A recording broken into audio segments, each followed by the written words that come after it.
Reverse by Black K. Cat. Chapter 16. Penumbra. Itachi watches the waxing moon drift above the tree line, seated cross-legged on a boulder at the edge of their small camp. His feet hurt and weariness pulls sharply at his mind, but he has first watch and won't allow himself to close his eyes. Kakashi's nin dog is the only reason they've managed to follow Kurama this far. He's led them on a twisting, spiraling path that crosses over itself as often as it goes straight, and Itachi is practically dizzy from all the backtracking they've had to do. It's aggravating, but they're hardly any distance from where they started, and because of that, Itachi suspects that they're following a clone. Surely the real Kurama would be trying to put as much distance between them as possible. Still, the small chance that they're on the trail of the real Kurama is enough to keep them moving. They can't afford to let him slip through their fingers if he's not a copy. The Saindame is trusting them to get Naruto back, and their village needs its Jinchuriki. Strangling a faint sigh, Itachi closes his eyes momentarily, trusting his other senses to pick up an enemy's approach. The only sounds are those typical of a forest at night, though, with the faint added snores of Kakashi's dog Bisuke. None of it is sufficient to distract Itachi from his thoughts, and he keeps finding himself drawn back to the image of Kurama in the grip of Tenzo's vines, trapped and terrified. It doesn't sit right with Itachi, what they're doing. He knows very well that it's for the good of the village, that there's no way Konoha can leave their Jinchuriki with an unknown hostile shinobi. But when Kurama spoke of family, there was only sincerity in his face. He loves Naruto, cares for him so deeply that it's almost unnerving, and even though he knows he shouldn't, Itachi respects that. Were their positions reversed, were Sasuke in Naruto's place and Itachi in Kurama's, he might even do the same. No child should grow up without a family, without someone to love them, and Naruto has. If Kurama is willing to make himself an enemy of one of the most powerful villages just to see the boy happy, well, Itachi has to admire him for it, no matter how close to treason the thought may be. He'll do his duty just as he always does, but he hates it. Hates the resignation that edges the surrender. Hates that he's tearing a little boy from his only family. Hates that there's nothing else he can do. That there's nothing else he will do because his loyalty to Konoha comes first and always will. He thinks of Sasuke because he can't help himself. Remembers the flicker of disappointment in dark eyes when Itachi told him he'd be missing yet another training session because of a mission. Small shoulders slumped and Sasuke looked away for a long moment, and it had burned like shame in Itachi's gut. He's the pride of the Uchiha clan, the youngest Anbu member ever, beating even Hound's fearsome record, but never, not once, has anyone ever asked Itachi what he wants. There's no room for personal desires when he's the clan head's son. No space for selfishness when he's the Uchiha's hope for escaping the stigma of the rest of the village. People blame them for the Kyuubi attack, for not assisting when every other shinobi in Konoha put their lives on the line, and Itachi is their hope for showing everyone that the Uchiha are loyal, are devoted. Shisui to a lesser extent, but Itachi was being serious when he accused Shisui of playing the fool. Shisui's genius is easy to dismiss or overlook in the face of his playful manner. Itachi, with his seriousness and solemnity and lack of humor, is rarely seen as anything more than his genius. Somewhere in the darkness, leaves rustle and Itachi's eyes snap open. It's too isolated to be a breeze, too deliberate to be anything but a taunt. He holds himself perfectly still, staring out into the forest, and Sharingan eyes just manage to catch a flicker of movement, shadow shifting against the trunk of a tree. Perfectly silent, Itachi slips from his seat, one hand finding the hilt of his tanto. For a moment, he debates whether he should wake Tenzo, but something inside of him whispers that it's not the right choice. Kurama never aimed to kill when he fought them. He only ever wanted to escape.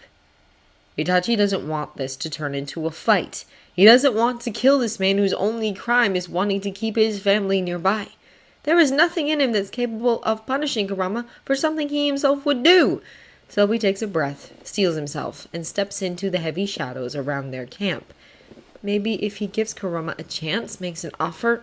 Overconfidence like that is liable to get you killed, Uchiha. A low voice growls barely a handful of yards ahead of him. Itachi comes to a halt, hands loose and relaxed at his sides, posture carefully non-threatening. But not by you, he counters. There's a long moment of silence, and then the shadows stir. Moonlight catches on crimson hair. Just a flash of silvery color in the gloom, and Kurama steps around the trunk of a wide old tree, fingers dragging absently over the bark. He studies Itachi for a second before he snorts, one side of his mouth curling into something that's not quite a smile, but not quite a sneer either. No, he agrees. Not tonight, at least. Is Naruto safe? Itachi asks, and he means it to come out as a sharp demand, but instead it's just expected. As though he already knows the answer and is only asking because he should. And maybe that's actually the case, now that he considers it. After all, he knows with bone deep certainty that Kurama won't hurt the boy in any way. He took Kakashi's Reikiri to the back, just to prevent such a thing from happening. He is. Kurama crosses his arms over his chest, sharp eyes narrowing. He takes a step, then another, and Itachi turns to keep him in sight as the redhead circles him like a predator. He may trust Kurama with those the man considers family, but that's hardly the same as trusting him in general. I'm not here to talk about Naruto, though. I'm here to talk about you, Uchiha Itachi. That's unexpected. Maybe he should have woken Tenzo after all. Why? Itachi asks, keeping his voice even. It will gain you nothing. The words get him a snort. No Uchiha will ever give me anything more than grief. Kurama scoffs. Maybe pain and suffering if it's a good day. No, kid, I don't want to have anything to do with your psychotic little family. And if this were just about me, I'd be more than happy to see every last one of you wiped off the map. The words are chilling enough to make Itachi swallow, as much as he tries to keep his composure. He's met more than enough people who dislike the Uchiha as a whole, but the venom in Kurama's voice speaks of something that's more than prejudice. This is personal.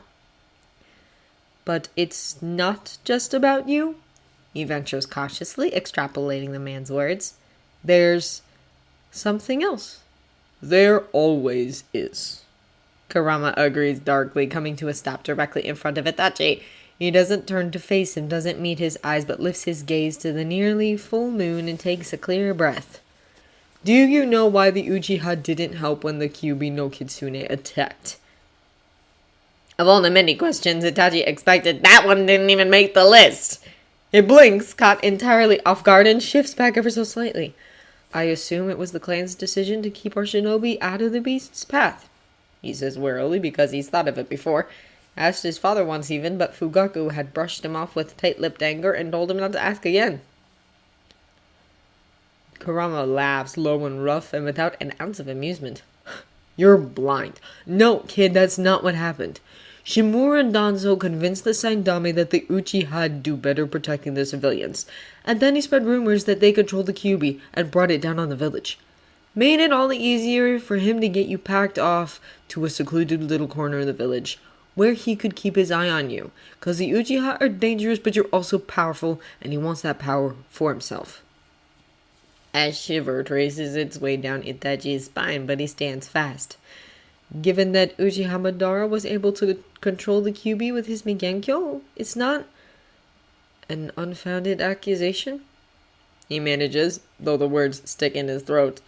With another rough chuckle, Kurama drops his gaze from the sky, and this time he holds Itachi's eyes without wavering. Sage, you're screwed up, he says, expression shifting into something that's caught halfway between pity and disgust. What would you do for your family, Uchiha Itachi? If you had to choose between killing your entire clan and keeping peace in the village, what would you pick? Somehow it doesn't feel like Kurama is speaking in hypotheticals. Unsettled and no longer able to hide it, Itachi takes a step back. What?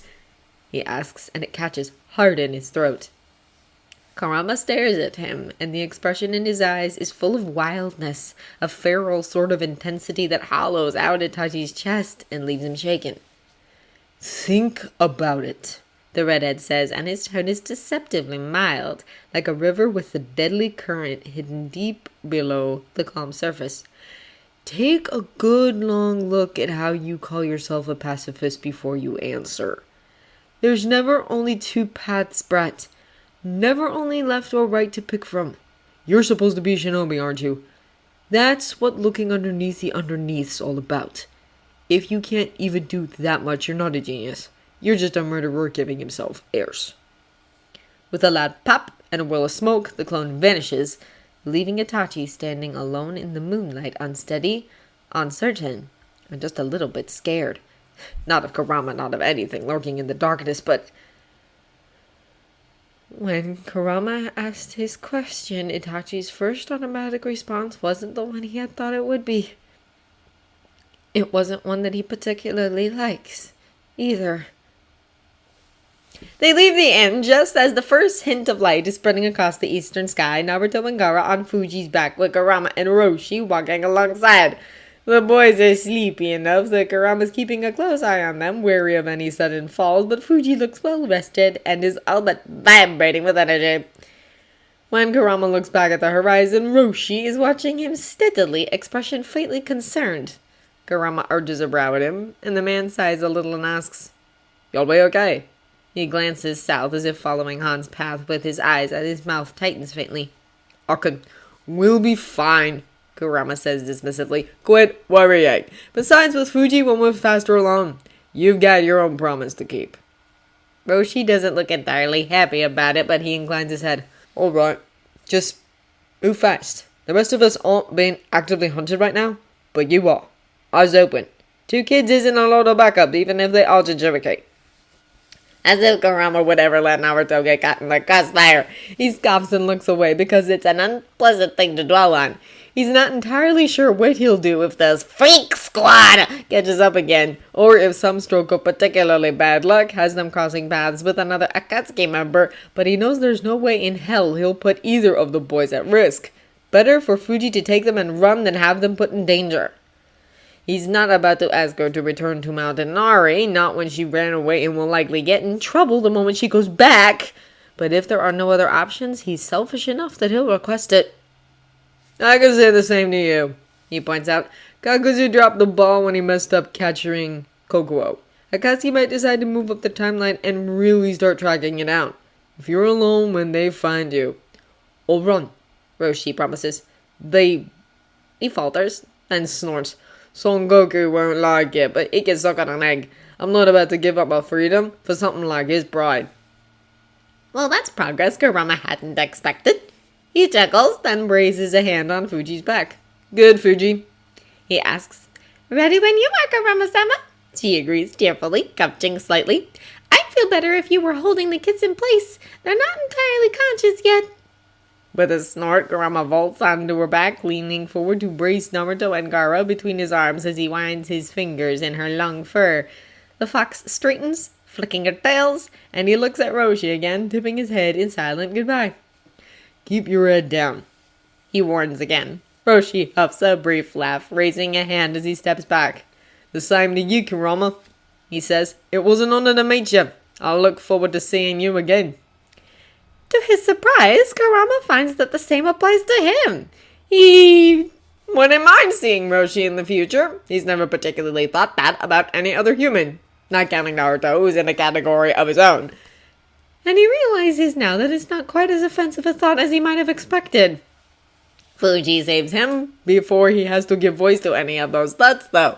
She flicks her tails and shakes herself slightly, and Kurama can feel lean muscles bunching. "See you, Roshi," is all the time he has to say before she's leaping forward, low and swift, long legs eating up the ground. He could look behind them, watch Roshi leave, could check one last time on this human he's managed to make a connection to, but he doesn't. There's no time for sentiment, not right now. Maybe they'll meet again in the future, but at the moment, Ame is opening up before them bright and clean in the aftermath of the storm, and if they keep this pace, they might even make it to Taki before sundown. Knowing that, Kurama keeps his eyes on the horizon and doesn't look back. The first day Naruto doesn't show up for class, Iruka is mildly frustrated. The boy puts no effort into anything except his pranks, and while it's nice not to have to worry about thumbtacks on his chair or balloons filled with itching powder for one day, Iruka is a teacher. It's his duty to give Naruto an education, and Naruto skipping class makes that very hard indeed. The second day Naruto doesn't show up for class, Iruka starts to get angry. And when the boy is gone the next day, and the day after that, and the day after that, it just gets worse! Iruka likes Naruto, even though he'd accepted this job with the certainty that it would only ever hover on the borders of bearableness. Naruto was the demon fox, after all. Naruto was the reason his parents were dead. Naruto was the reason for his loneliness. Except Naruto isn't the demon fox. Naruto isn't even remotely similar to the monster who killed his parents. And Iruka can't help the kinship he feels with Naruto, who's so achingly, endlessly lonely. He'd planned to invite the boy for ramen sometime in the next few weeks and was just getting the courage up. But now Naruto is skipping, probably working on some new trick, and Iruka hasn't seen him in almost a week. It's easier to get angry than to worry, so immediately after he dismisses his class, Iruka gathers up all his irritation and heads for the closest thing to a parental figure Naruto has. Come in, the Saindame calls when Iruka knocks lightly on the door, and Iruka can't help a faintly worried frown. He hasn't heard Sarutobi sound that tired in a very long time, and even though he's just a Chunin school teacher, Iruka is fairly close to the man who was friends with his parents. Hokage-sama, he says with concern, stepping into the office and closing the door carefully behind him. Is everything all right? Sarutobi smiles wearily at him, turning away from the window with his hands folded behind his back. Ah, Iruka. Yes, everything is fine. It's simply been a long day. What can I do for you? For a moment, Iruka debates making an excuse and slipping away rather than laying more on Sarutobi's plate, but it's Naruto. Naruto, who has been absent for almost a week already, and Iruka isn't about to let him get away with it any longer. Sorry to bother you, Hokage-sama, he says apologetically, but it's about Naruto. He hasn't been in class, and I was hoping you could have a word with him. Usually, when the subject of Naruto comes up in any fashion, Sarutobi smiles. He's fond of the boy, that much is very clear, and it always eases something in Iruka's chest to see it. This time, however, the lines in Sarutobi's face only deepen, something like anger sliding through his dark eyes. Before he can say anything, though, there's a sharp rap on the office door, and Iruka, startled, leaping out of the way. Sarutobi beckons him closer, even as he gives his permission for the visitor to enter, and Iruka slips off to the side, a little mystified by the fact that the Hokage wants him to stay, even though he has a meeting. The man who steps into the office looks just as tired as Sarutobi, and just as determined to hide it. Uchiha Fugaku inclines his head to the Hokage, lets his eyes flicker over Iruka, and then moves aside for the man behind him to enter as well. Nara Shikaku offers the same greetings, though he gives Iruka a faint smile too. Fugaku, Shikaku, Sarutobi says politely. Take a seat, please. The two jonin trade glances, then do as they're told. Fugaku takes one more look at Iruka, who's pressed himself up against the wall unobtrusively, and then turns back to the Saindame. Hokage-sama, is this about my son? It concerns the mission he and Shisui are currently on, yes. Sarutobi confirms, settling into his own chair. I am aware that I have yet to provide you with the appropriate paperwork as Uchiha clan head, but this is an exceedingly delicate matter, and until now I haven't wanted to trust anything in writing. Even for Shinobi Village, that level of paranoia is very high, and Iruka can't fight a tense curl of unease in his gut. Judging by the faint narrowing of Fugaku's eyes, he recognizes that fact as well. Which would be why I'm here. Shikaku leans forward a little, resting his elbows on his knees and watching the Hokage with a lazy expression. What's happening? That is so big. You're worried about international repercussions. The unease deepens into outright worry, and Iruka suddenly braces himself against the wall. He was just a student during the last war, nowhere near brilliant enough to graduate early, but he remembers that it was all too well. If this is something important enough to hide even from the clan heads, if this could be the start of another war...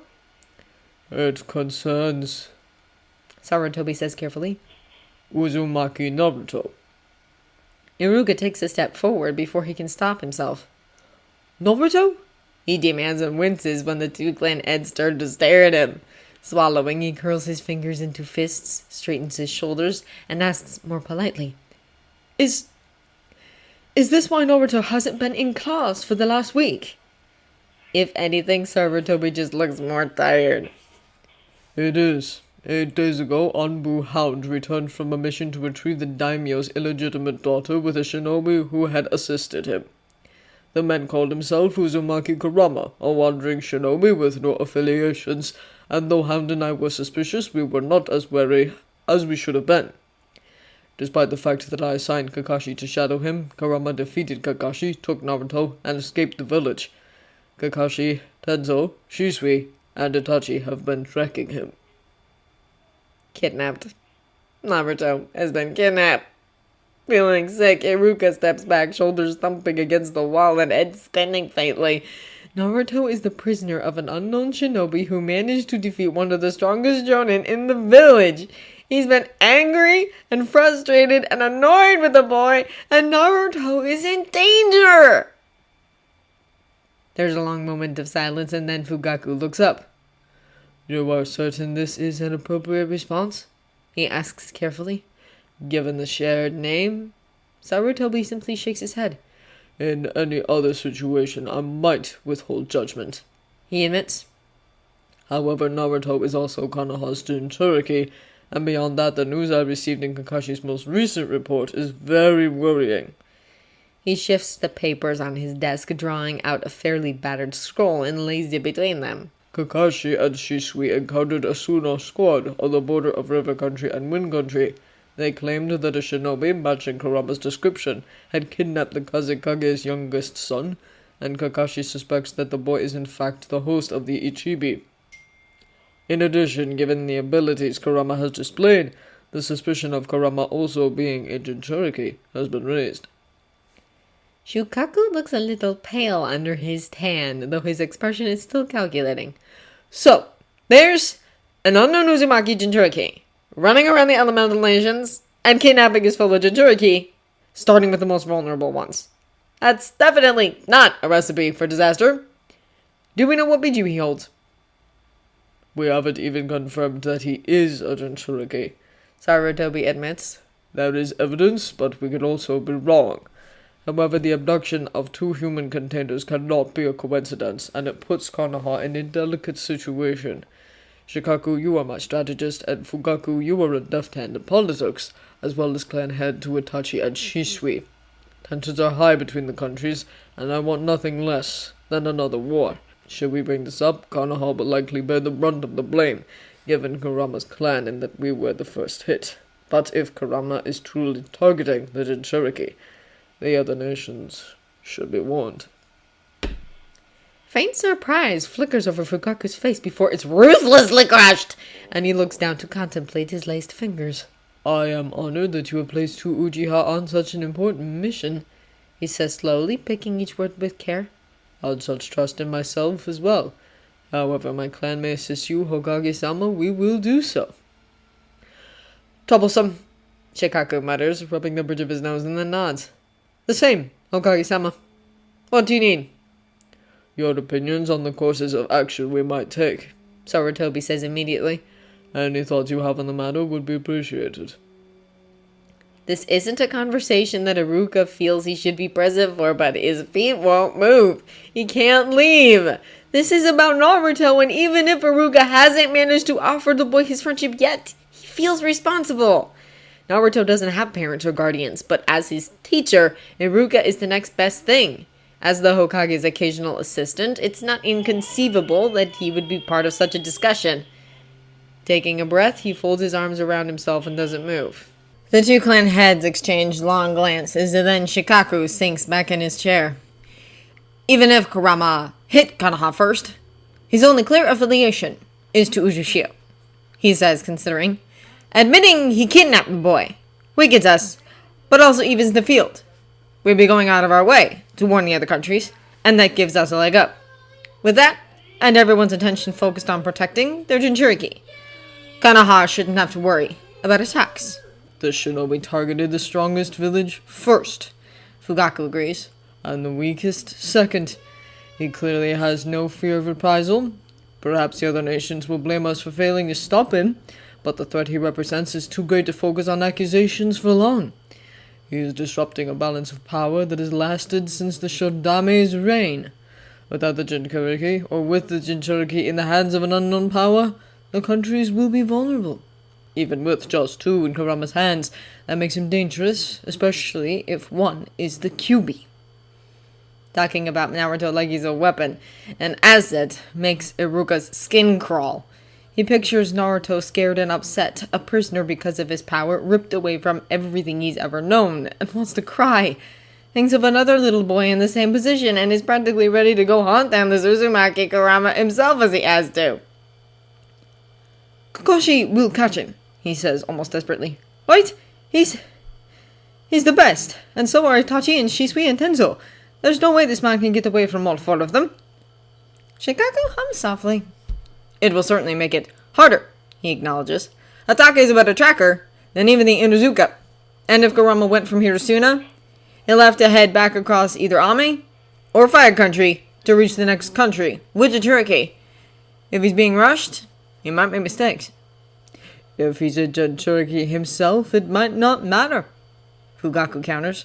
Hokage-sama, we should warn both Iwa and Taki. They hold several tailed beasts between them, and Kurama is likely going to target them next. Sarutobi takes a breath, holds it, and then breathes out slowly. I agree, he murmurs. I'll draft a letter to this Chukage and Taki's headman tonight. Fugaku, your assistance with that would be much appreciated. Shikaku, ready several tracking teams. At least one Inuzuka in each squad, though I leave the other positions up to you. I will provide a list of the Uchiha most capable at tracking, Fugaku offers.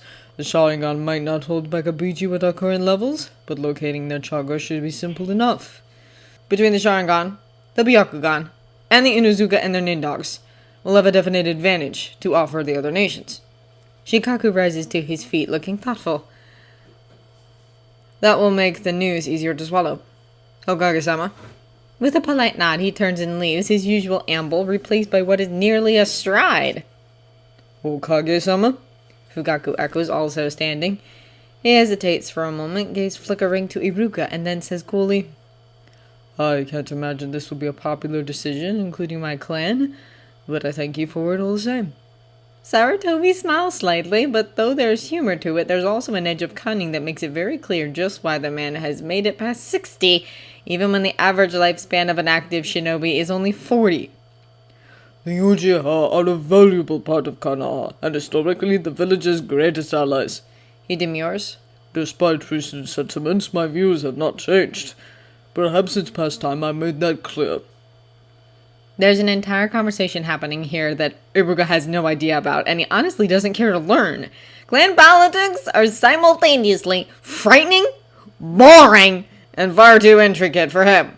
Still, it's easy to see the faint flicker of something on Fugaku's face as he bows, then turns and sweeps away. The door falls shut behind him with a soft click, and Sarutobi sighs wearily, rubbing his hands over his face. Thank you, Iruka, he says eventually. Fugaku tends to hold his tongue better with an unfamiliar audience. I'm grateful for your presence. Iruka has never been gladder of the fact that he's a simple teacher rather than a politician or a powerful shinobi. I'm happy to have been a help, Hokage-sama. He hesitates, then asks a little desperately, Do you think Naruto is okay? Kurama won't hurt him, will he? From what Kakashi has reported, Kurama is rather desperate not to. Sarutobi assures him. He is, as far as we can gather, Naruto's uncle, his mother's half-brother. Kurama called him family, so I doubt he would intentionally harm the boy. It's a relief, if only a little. Iruka curls his arms around himself again, thinking of Naruto's wicked smile, his laughter, his all-too-familiar loneliness. Now, with Naruto gone, Iruka desperately regrets not having made the offer to take him for ramen, regrets the fact that he's held himself at a distance.